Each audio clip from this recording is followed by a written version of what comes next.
Good morning. This is Mark Soderberg with ADM Investor Services with your morning ag outlook for Thursday, April the 18th. Well, a bit of a bearish tilt here overnight. Corn prices right now down 1 to 2 cents, lower across the board.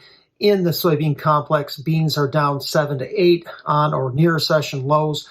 Meal is down $1 to $2, while soybean oil is down another 20 to 25 points. Wheat, really the shining star here overnight.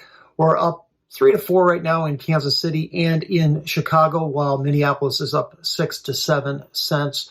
Round 2 of the latest wave of rains did spread across the western Corn Belt and mostly over Iowa here overnight. Heaviest rainfall totals in the past 24 hours was in western Nebraska, with another pretty heavy pocket of rain in very northeastern corner of Kansas and northwestern parts of Missouri.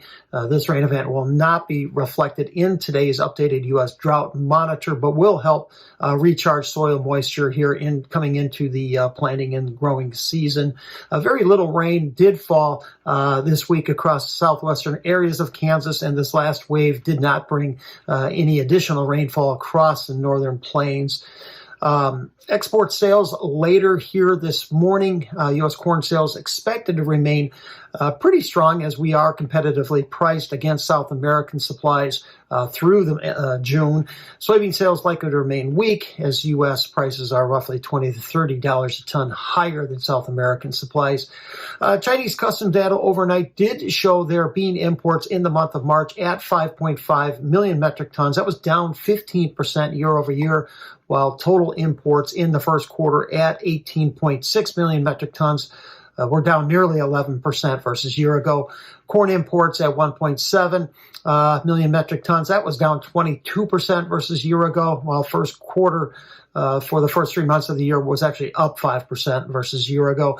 Recall the USDA is no longer utilizing Chinese customs data for their import forecast for the country, as rather relying on vessel shipments from exporting countries. The Ukraine's grain or ag ministry overnight did update their 2024 production forecast.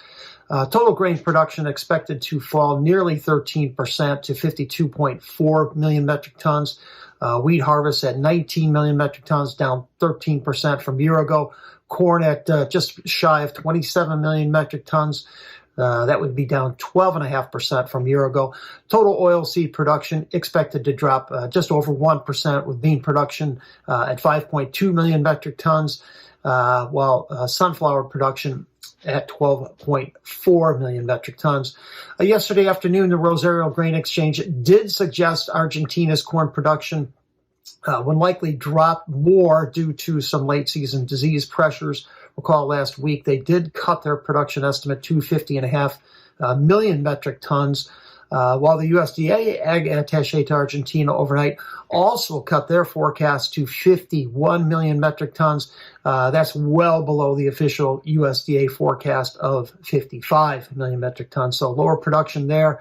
Buenos Aires Grain Exchange yesterday, they did forecast Argentine wheat plantings this year likely to come in about 5.9 million hectares. That would be unchanged from a year ago. There is some wheat business going on right now. South Korea did buy 50,000 tons of U.S. milling wheat. Japan bought nearly 95 million metric tons, combination of U.S. and Canadian food-grade wheat, while we do expect results from Tunisia here later today. So prices generally softer here overnight. Feed grains continue to grind sideways as we await to see how U.S. weather pans out for this planting and upcoming growing season, while the soybean prices are drifting lower, with Brazilian harvest winding down and Argentine harvest just starting to roll. Thank you for listening, everyone. I hope you have a wonderful day.